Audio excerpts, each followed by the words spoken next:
Hello everyone, this is your educator Mansi Gupta. Welcome to the another next video of Ready for Study.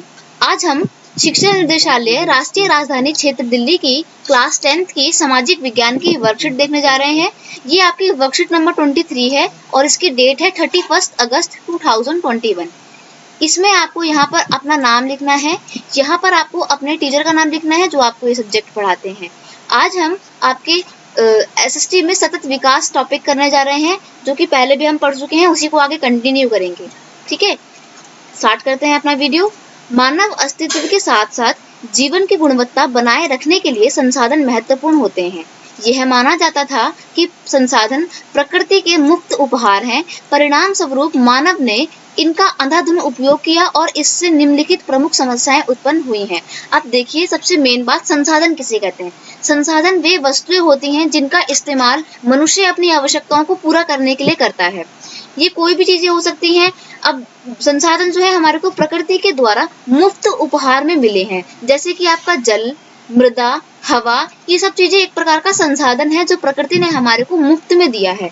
मनुष्य ने इन संसाधनों का अंधाधुंध मतलब अनलिमिटेड इस्तेमाल किया है अपने लालच के लिए, और अब इससे कई सारी समस्याएं उत्पन्न हो गई हैं संसाधनों के अंधाधुंध उपयोग के कारण। तो अब हम उन समस्याओं के बारे में पढ़ेंगे कि वो कौन कौन सी समस्याएं हैं। ठीक है दोस्तों, तो हम स्टार्ट करते हैं। हमारी समस्याएं क्या क्या हैं जो संसाधनों के अंधाधुंध उपयोग की वजह से आ रही हैं सामने हमारे। कुछ व्यक्तियों के लालच को संतुष्ट करने के लिए संसाधनों की कमी। अब देखिए, कुछ व्यक्ति जिनकी संसाधनों तक पहुंच है, वो संसाधनों को इतना ज्यादा इस्तेमाल करते हैं अपने लालच को पूरा करने के लिए कि संसाधनों की धीरे धीरे क्या होती जा रही है, कमी होती जा रही है। कुछ ही हाथों में संसाधनों का संचय का मतलब होता है इकट्ठा होता ना।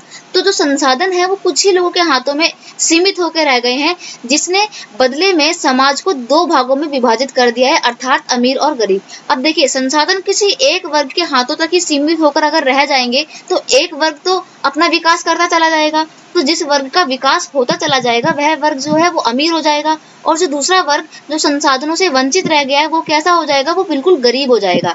तो संसाधन जो है किसी एक व्यक्ति के हाथों में या एक ही वर्ग के हाथों में सीमित हो जाने के कारण क्या हो गया है, संसाधन जो है वो जो हमारा समाज है वो दो भागों में विभाजित हो गया है।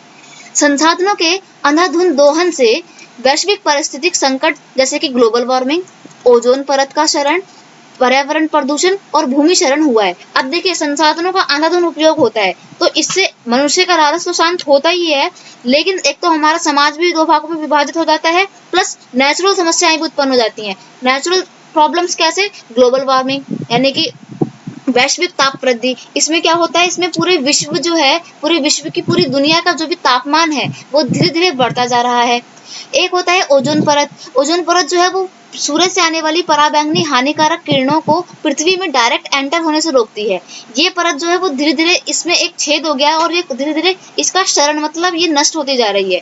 और संसाधनों के अंधाधुंध दोहन से क्या हो रहा है, पर्यावरण का प्रदूषण भी हो रहा है। साथ में भूमि क्षरण मतलब भूमि का प्रदूषण भी हो रहा है, भूमि निम्नीकरण हो रही है, मिट्टी की जो क्वालिटी है वो दिन प्रतिदिन कैसी होती जा रही है, वो खराब होती जा रही है। तो ये सब क्यों हो रहा है? संसाधनों के अत्यधिक दोहन की वजह से ये सब कुछ हो रहा है।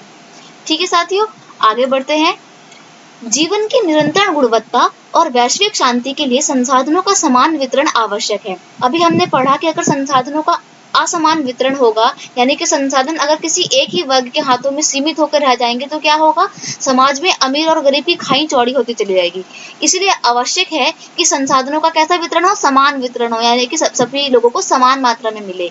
यदि कुछ व्यक्तियों और देशों द्वारा संसाधनों की कमी की वर्तमान प्रवृत्ति जारी रहती है तो हमारे ग्रह का भविष्य खतरे में आ जाएगा। यानी कि अगर कुछ ही देश और कुछ लोग संसाधनों का अंधाधुंध इस्तेमाल करते रहेंगे तो क्या होगा, हमारी जो पृथ्वी है वो एक दिन संकट में आ जाएगी। और धीरे धीरे ऐसा होता भी जा रहा है, पृथ्वी में बहुत सारे संकट आते जा रहे हैं। आप देख रहे हैं दिन प्रतिदिन कोई न कोई प्राकृतिक आपदाएं आती रहती हैं।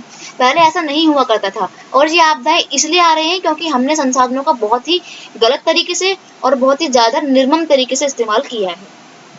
इसलिए जीवन के सभी रूपों के स्थायी अस्तित्व के लिए संसाधन नियोजन आवश्यक है। यानी कि अगर हमारे को अपने ग्रह को बचाना है और इसमें जीवन बनाए रखना है तो क्या आवश्यक है, संसाधनों का नियोजन। मतलब संसाधनों को कुछ इस प्रकार से इस्तेमाल करना है कि वो हमारी आने वाली पीढ़ी के लिए भी बचे रहें। तो इसे बोलते हैं संसाधन नियोजन, जो कि आज के टाइम में बहुत ज्यादा इंपॉर्टेंट होता चला जा रहा है। सतत अस्तित्व सतत विकास का एक घटक है। सतत अस्तित्व का मतलब होता है सबका समान अस्तित्व और समान विकास।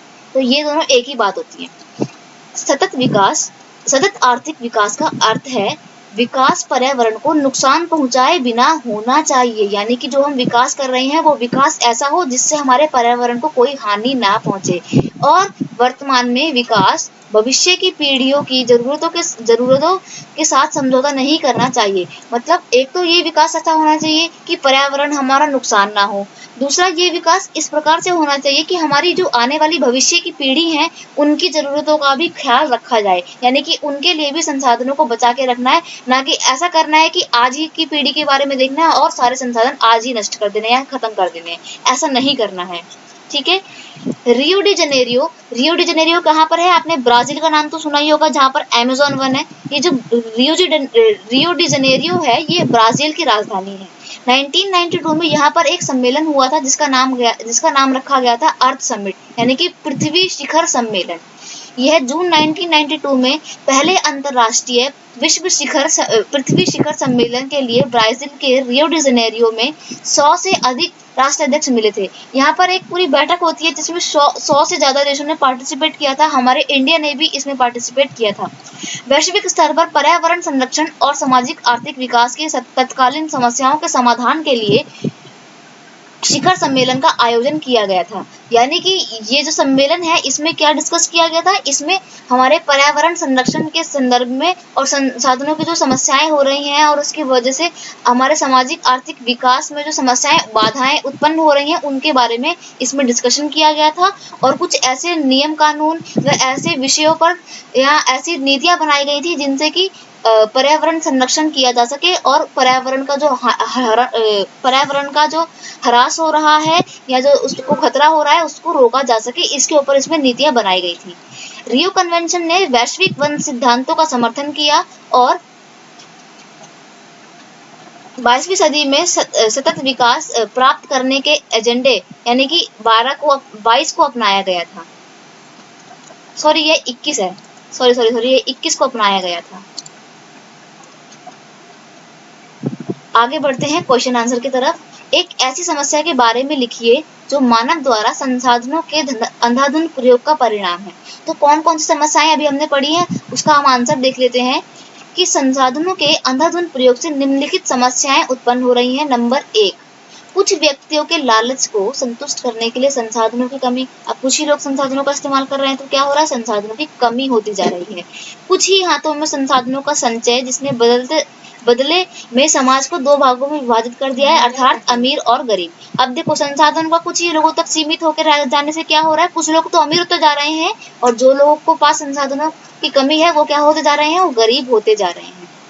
3, संसाधनों के अंधाधुंध दोहन से वैश्विक भर स्थिति के संकट जैसे कि ग्लोबल वार्मिंग, ओजोन परत का क्षरण, पर्यावरण प्रदूषण और भूमि क्षरण हुआ है। यानी कि संसाधनों के अत्यधिक उपयोग के कारण क्या हो रहा है? पर्यावरण में प्रदूषण बढ़ता जा रहा है, ओजोन परत जो है उसमें कमी आती जा रही है और ग्लोबल वार्मिंग की समस्या दिन प्रतिदिन बढ़ती जा रही है।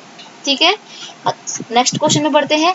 सतत विकास के अर्थ को परिभाषित कीजिए। तो ये वही विकास है जिसमें आने वाली पीढ़ियों का भी ध्यान रखा जाता है। सतत विकास एक ऐसा विकास है जो भविष्य की पीढ़ियों की आवश्यकताओं को ध्यान में रखकर किया जाता है ताकि भविष्य की आने वाली पीढ़ी के लिए भी संसाधनों की कमी ना रह जाए और वर्तमान पीढ़ी का भी विकास होता रहे। यह विकास पर्यावरण को नुकसान पहुंचाए बिना होना चाहिए। मतलब पर्यावरण का नुकसान भी नहीं होना चाहिए और हमारे को अपनी आने वाली भविष्य की पीढ़ी को भी संसाधन प्रोवाइड करने, इस बात का भी ध्यान रखना चाहिए। ऐसे विकास को सतत विकास कहते हैं। इस विकास को करने के लिए एक योजना की और संसाधन नियोजन की आवश्यकता होती है। ठीक है साथियों, बढ़ते हैं अगले क्वेश्चन की तरफ। जीवन की निरंतर गुणवत्ता और वैश्विक शांति के लिए संसाधनों का समान वितरण आवश्यक हो गया है, व्याख्या करें।